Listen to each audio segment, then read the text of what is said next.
Welcome back. Do you happen to know what is taking place at the Brockville Public Library? Well, if you don't, you probably want to listen to my next two guests, who happens to be Margaret Wicklum.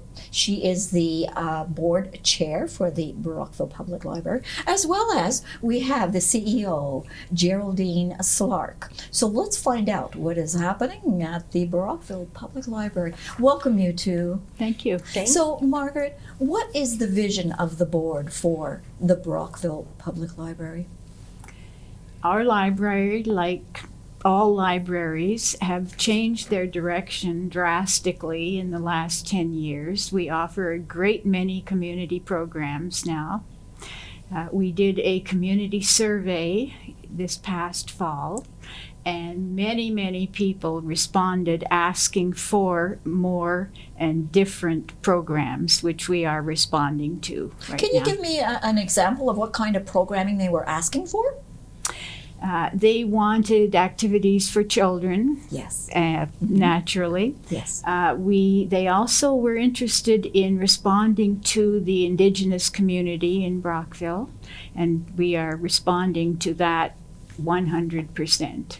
We're buying different books, which are taken out very frequently, written by Indigenous authors. And we have programs which respond particularly to them.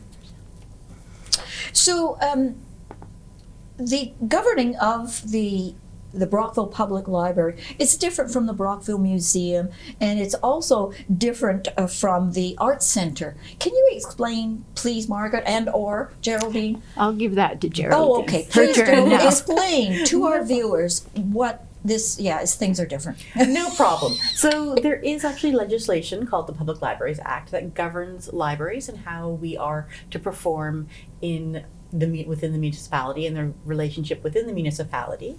We have a separate board, so much like the police, Brockville Police have a separate board. The board governs the vision of the library and the direction of the library and sets the budget and priorities and brings that budget to the city council to ask them to fulfill that budget, but how it's actually spent is the responsibility of the library itself. It just gives us a little level of separation from the city itself. So we're not a city department in the way that the Arts Center and the museum are directly under the city. It gives us a little bit of more autonomy, which is great, and just recognizes the unique role that public libraries have in the discourse of our community. Thank you for that explanation. Please tell us, what is happening at the Brockville Public Library? Things are changing so quickly, it's hard to keep up. So what are you doing down there? Well, we looked at the library itself, the facility. We received a very generous federal grant of $200,000 to make improvements to the library in terms of accessibility and security and safety. So we have been upgrading a whole bunch of different things that are happening in the library. You'll notice, for one thing, where people come to check their books in and out, that is now moved. One of the things I noticed when I first started my first day walking in the door, you would see the back of a staff person's head. We've now changed it so you actually have the staff person facing the front door so we can greet everyone coming in and direct them. Oftentimes people come in and you can see on their face they're not sure where they're going to go. Oh, that wondering look, eh? Yeah, because we have so many new residents coming into Brockville now. So they're coming into the library, and that first time we want to make sure that they feel welcomed, and then we can direct them where they need to go. That's awesome. That's awesome. So there was talk about a kitchen. Is there a kitchen that's also going in? Yes, we are absolutely doing a kitchen. It is a collaboration we're doing with the public health as well as the Brockville Fire Department. The demonstration kitchen that we're putting in, it's taking a little bit longer than I had hoped because we're putting it to the highest safety standards out there. And the point of it is to teach people about food sustainability, how to cook from scratch, how to stretch their dollars as much as possible. I was raised on processed food and like pinging things in the microwave. And it's great to learn all the different ways that you can buy staples and stretch your money a lot faster or a lot longer. Yes. So that is the point of the demonstration kitchen, and as well to just bring people together to eat together, because that is such a community binding thing. So to create food together and then to eat together, we are looking at doing programs for youth especially. So for those who have working parents and come home after school, what are healthy snacks that they can make? as well as we've had special requests for people who've been recently widowed or separated and now suddenly have to cook for themselves, whereas they hadn't Yes. before. Actually, the churches used to do that. They were helping out some of the widows and the widowers that were here in Brockville. Because a lot of men don't know how to cook, right? Yes. I mean, just put it in the microwave. Yeah. And then pull it Yeah. out, and there's the pizza you're trying to get off the, anyway. So, and well, I'm glad to hear that then. That's awesome. But yeah, so and also, Yes. sorry, I should mention the other important part of that kitchen is Yeah. also teaching how to prepare food safely. Yes. So that's with public health, because Yes. there's so many ways to get sick from food, as well as with the working closely with the Brockville Fire Department, because kitchen fires are the #1 cause of residential fires. They are. That is the area that you're most likely to accidentally have something ignite. So we want to be able to teach people these are the ways to safely prepare food. Yes, yes. And if something happens, What do you do? Absolutely. Yeah, Yeah. exactly. Your reaction to it, and if they're taught it, they will do it. Yes. Yeah, it automatically clicks in then. So, tell us about the hiring of a decolonization and Indigenous Way coordinator. What is this all about? So we were so fortunate to get a huge grant through the Brockville Community Foundation that ultimately came from the federal government. And the idea of a decolonization and Indigenous ways coordinator is someone who's coming to the library without a lot of library experience and looking at the ways that we do things and the ways that we interact with our community and making things work better for our community. The biggest part of their job is community consultations. So they will be going out and talking to people who don't use the library, find out why are they not using the library, and find out is there a need in the community that we're not meeting. So that is the biggest part. It's very easy when you're doing a community consultation as a library professional and asking people about the library to only hear the answers that you expect to hear. Having someone with an outside perspective will be absolutely invaluable so that we can then hear things that we have not heard before and respond to them. In addition, we've had great success with the Indigenous programming that we've been doing so far.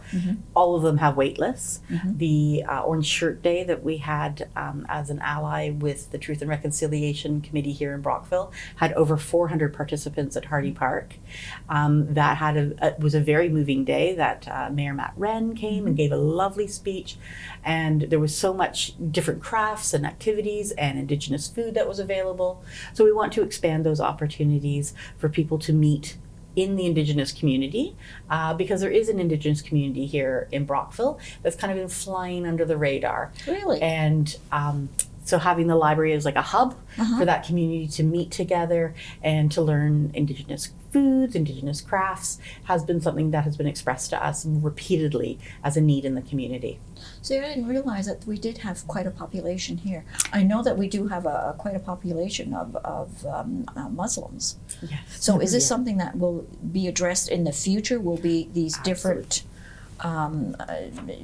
ethnic groups, or? Absolutely. So that is what the Good. community consultation is. It is not Perfect. only consulting on Indigenous areas. It is communicating to all the different communities in Brockville that are currently not being served by the Brockville Library in the way that they would like. So this was just happened because there was this grant, Yes. and so you're starting off with That's I the mean, Indigenous. these were things that I Yeah. very much wanted to do, but we Yeah. didn't have the staffing or the funding to do. So the staffing and funding, fortunately came through. Yes. It was something we brought up 18 months ago when I first started at the library, that I said, this was something that I felt was a priority for this community. And I pursued the various grants to make it actually happen. Good, good. We also feel that all of these programs, they're not only for the Indigenous community or for the Muslim community. They are going to help what you might call the existing community that we've had for how many ever years, to learn more about those individual smaller groups.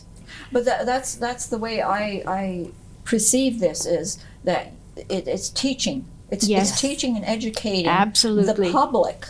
That's as right. to, but that was why I had asked the question, and thinking that you're starting off with the Indigenous because that seems to be everywhere in the news, okay? But because of our culture is constantly changing and we're bringing in immigrants, we also have to look at other Yes. groups. So Yes. that's what was my question. Like Now our I Holy understand. Festival, which I think you unfortunately were too busy for. I'm sorry. Our Holy Festival. Oh, yes, yes, that yes, we yes. had, and it's Yeah. a Hindu festival of where you're throwing the colors. Lots of Indian food was there. The Desi community of Brockville showed up. It was an amazing event. It was That's what I lots heard. of fun. Yeah. And it's amazing how so many communities have these wonderful festivals that we can hop on and we can Well, join they have- and learn. People have the opportunity. If they want to participate, they can. If they want to learn more, they can. It's up to them. Absolutely. It's The totally up to Holy, I think there were more than 100 people It was at that 150, yeah. on our second floor. I mean, you could barely Dancing, walk at yeah. times. They had dancing and they had singing and food and so on Yeah, and so forth. there's quite a It was population here. wonderful. So the library, I think I read somewhere it's calling for artists. You have a call out for artists. Yeah. Now, okay, what kind of artists? Any kind of artist. There's so many different types I know out there. there is. And so we are displaying everything. So right now I know we have a photographer up. Good. We have someone who works with, I believe it's chalk. Yes. There's oil paintings up. There's acrylics that are up. We're open Fabric. to sculptures. We have several new Fabric. sculptures in the library. You'll notice there's like a raccoon one. Yeah. It's really funny. So yes, I mean, it just makes you smile, right? To Yeah, it see does. art around you. Yeah, it does. So the more art that we can have in public spaces, the better. So second floor, Yes. some hanging and some in And some enclosures. just all around. Yes, we do have Okay. enclosures for Yeah. like the delicate Yes, items. yeah, the sculptures. And But it's great because it's local artists is what we Yes, want. yes, We want yeah. to celebrate their talents and offer them an opportunity to sell their work as well. Okay. All of the artwork is for sale so that if somebody sees something they love, they then have a way of contacting the artist. Is that commission based? No, the No. library The does library's not. not taking anything. No. Wow, that's a nice service. So do they contact you? Do they go online and fill out a form? What do they Yes. do? Yeah, so Geraldine? there was on Facebook and Instagram a call out for artists that gave them all the information of how to submit Okay. their work. Okay, awesome. Now, December the 4th on Facebook, it said that you're going to unveil some very exciting news. Was this the Fab Lab? Yeah. What is it? What is it? So many libraries over the past 20 years have integrated something called a maker space. Okay. And it's because libraries have moved away from the idea of just being a book warehouse where you come in and you find a book. Now we want to encourage local content. We want to see people in the community, and Brockville's a very creative community. Yeah, they are. To create their own things. So we're giving people the tools as well as offering workshops on how to create your own things. What do you want to do and make in the world? Okay. So we have a 3D printer. So that people can create things from 3D. In the past at other libraries, I've had people do like home renovation projects and they need like a tiny little piece Yes, that, yes. you know, is a custom made thing. And rather than paying for a custom piece, they can 3D print it. Awesome. People who like to play like D&D, they create little figures for their games. Sewing? Yes, we're very big on sewing. So there's Yes. a sewing workshop tonight Oh, of good. making reusable cloth bags for Christmas. So you can put those are Christmas nice. gifts in them. Those are nice, yeah. So we're very excited about that. A local resident, Sandra, stepped up. She had a donation of a whole bunch of fabric, so it's free for the community. We have the sewing machines to teach people how to sew. Good. We're really big on repair as well, so we have repair cafes for sewing your clothing that is worn out. Instead of throwing it away, how can you repair it and make Repurpose it last? yeah. Absolutely.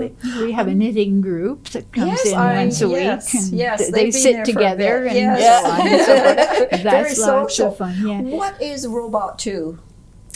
So So as part of the Every Kids in Our Community committee, we did do a data analysis of what the needs in our community were for children. Yes. And one of the things that came up was that numeracy and coding skills were lacking in our community. So using robots, it allows us to teach children how to code.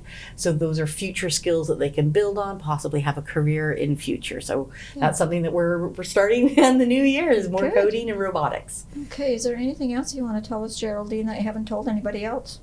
That we are so grateful to City Council for supporting the library. Okay, yes. That they have invested in us and we have invested in the community, and it is making such a huge impact We've had over 10,000 people attend our programs this year alone, which in a community of 22,000 is an impressive number. Yes, it is. Almost half of our residents have library cards, and I know when they come in, they're oftentimes sharing that, so that's actually representing a much larger proportion of our population coming into the library. It's a very well-used library. People are taking out books every day. Good. Our children's section is always busy. Perfect. Lots going on. I think you can hear from Geraldine, we consider ourselves so fortunate. She came to us about 18 months ago with extensive experience in much larger libraries towards Southern Ontario. Yes. But the ideas just flow.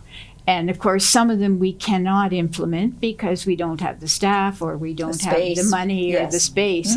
But she has found a way to get them going anyway with the resources that we do have. And that's what we do. Yeah, that's what we do exactly. in Brockville. Yes. Thank you, ladies, Thank ever you so so much much for sitting down with me. Really do appreciate it.